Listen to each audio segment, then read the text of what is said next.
Audio Jungle.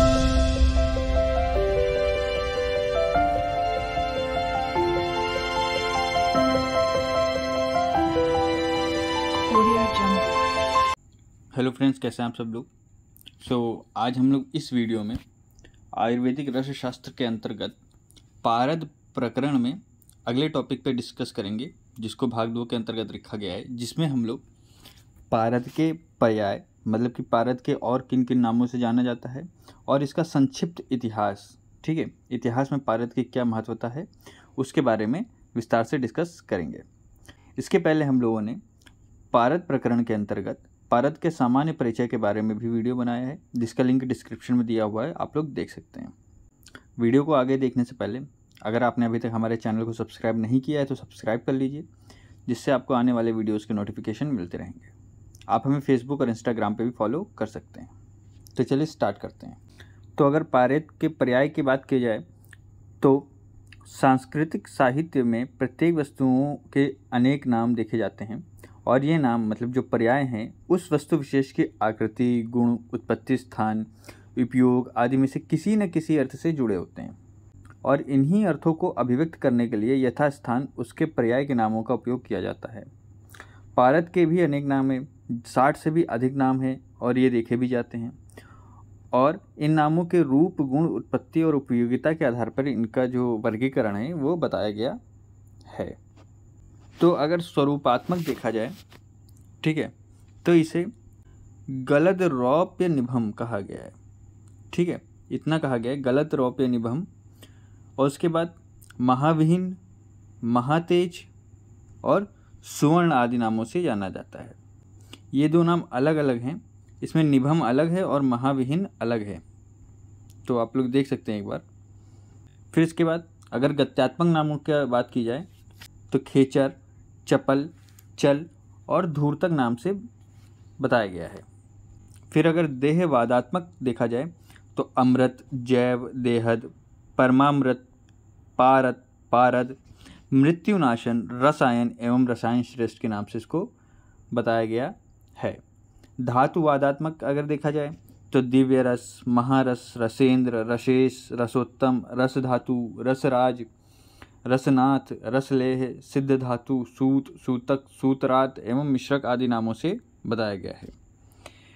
विशिष्ट गुणात्मक नामों के साथ देखा जाए तो अनंत, अमर, कलिकांतक, सूक्ष्म, सौभाग्य आदि नामों से बताया गया है।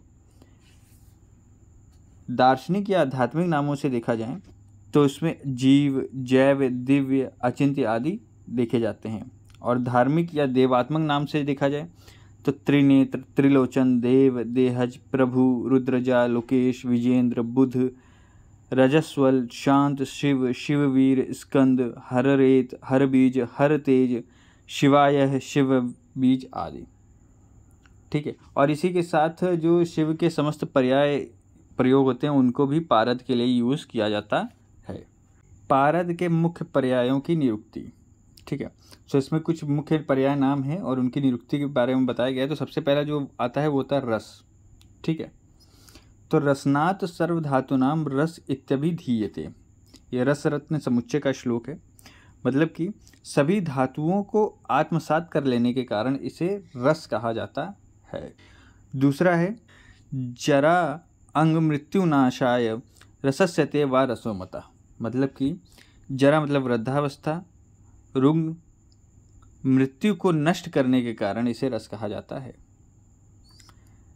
तीसरी, और यह श्लोक भी रस रत्न समुच्चय का है। तीसरी जो इसकी निरुक्ति है वो है मम देह रसो यस्मात् रसस्तेन आयम उच्यते, अर्थात शिव वीर्य होने के कारण इसे रस कहा जाता है। और इसकी निरुक्ति रसेश्वर दर्शन ने दी है, ठीक से हो गया रस की निरुक्ति। अब इसके बाद दूसरा शब्द देखते कौन सा है। दूसरा शब्द है रसेंद्र।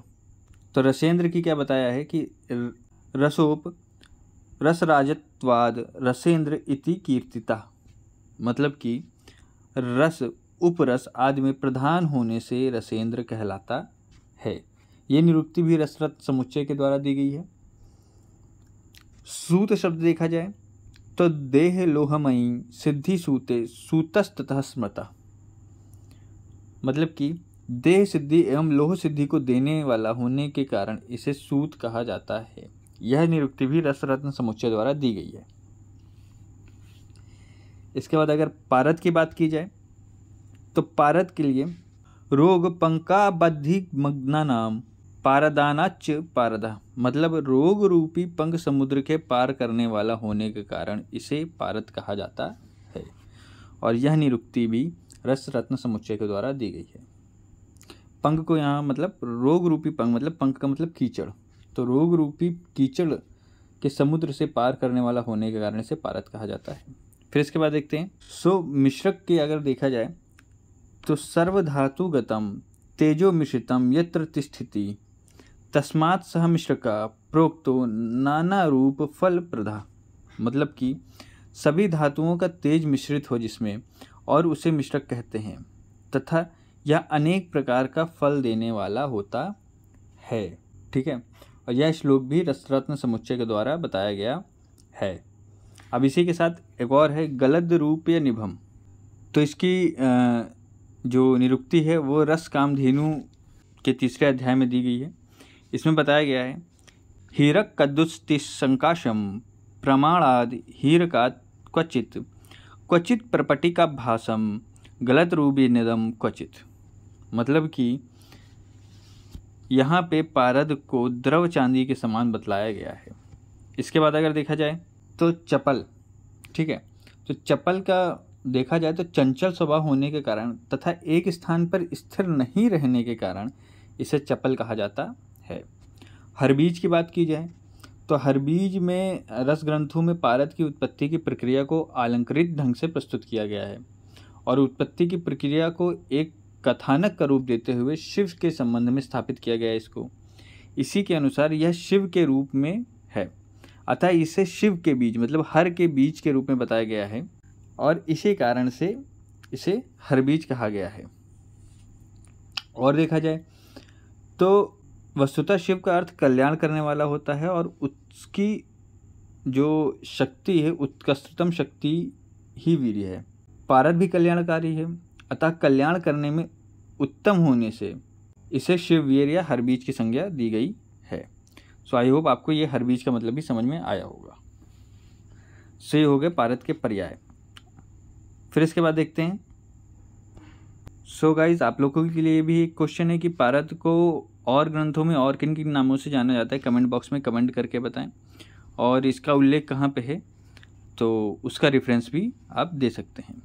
फिर इसके बाद देखते हैं फिर अगर पारद के इतिहास के बारे में बात की जाए तो भारतीयों को पारद का ज्ञान अत्यंत प्राचीन काल से था और निश्चित रूप से यह कहना तो कठिन है कि वैदिक काल में लोगों को पारद का ज्ञान था या अथवा नहीं था, किंतु अथर्ववेद में कुछ श्लोक हैं जो पारद के ज्ञान का समर्थन करते हैं। वो उसी में से एक श्लोक है ओम पक्षी जायन्यः पतति सा अविशति पुरुषम तदच्छितस्य भेषण मुभ्यो सुछत्तस्य च, मतलब कि इस मंत्र में यह बताया गया है कि बहुत ही विशाल पक्षी जो पतित होता है वह व्यक्ति में प्रवेश करता है,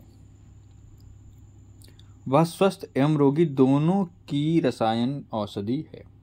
यहाँ पक्षी शब्द से पारद एवं आत्मा दोनों का अर्थ लिया जा सकता है और ऐसा इसके अतिशीघ्र उड़नशील गुण के कारण बताया गया है। ठीक है, इसी के साथ ही साथ देखा जाए अगर श्री मधुसूदन विचरित इंद्र विजय नाटक में सूत विमान का उल्लेख है जो पारद से निर्मित एवं संचालित होता है, ऐसा उसमें बताया गया है। याज्ञवल्क्य स्मृति के प्रकीर्ण प्रकरण में रसविध स्वर्ण का उल्लेख है, इसे कूट स्वर्ण व्यवहारी श्लोक पद से सूचित किया गया है। कौटिल्य अर्थशास्त्र के 34वें अध्याय में सुवर्ण भेद कथन में रसविध शब्द पारद के वेद से निर्मित स्वर्ण के लिए कहा गया है और इस काल में रसशास्त्र का धातुवाद पक्ष काफ़ी उन्नत अवस्था में था और कौटिल्य का काल ईसा से 328 वर्ष लगभग और कौटिल्य का काल ईसा से लगभग 328 वर्ष पूर्व बताया जाता है। अगर इसी के बाद और देखते हैं, अगर आयुर्वेदिक संहिताओं की बात की जाए तो चरक संहिता में कुष्ठ चिकित्सा के अंतर्गत निवारण के लिए गंधक तथा माक्षिक के साथ पारद के उपयोग का भी आभास मिलता है। लेप हेतु पारद का प्रयोग चरक चिकित्सा स्थान के 25वें अध्याय में बताया गया है। शिशु संहिता के चिकित्सा के 25वें अध्याय में भी पारद को लेपनार्थ के प्रयोग में देखा जाता है। अष्टांग हृदय के 2 स्थानों में पारद का प्रयोग आता है। एक तो उत्तर तंत्र में अष्टांग हृदय के 2 स्थानों में पारद का प्रयोग बताया गया है। उत्तर तंत्र के 39वें अध्याय तथा 32वें अध्याय में इसका उल्लेख किया गया है। सो ये हो गया पारद का संक्षिप्त इतिहास, और इसी के साथ ये वीडियो भी ख़त्म होता है यहीं पे। अगर आपको ये वीडियो समझ में आया हो, पसंद आया हो, तो वीडियो को लाइक करें, चैनल को सब्सक्राइब करें। आप हमें फेसबुक और इंस्टाग्राम पे भी फॉलो कर सकते हैं, जिसका लिंक डिस्क्रिप्शन में दिया हुआ है। एंड वीडियो को ज़्यादा से ज़्यादा लोगों में शेयर करें। And thank you so much for watching.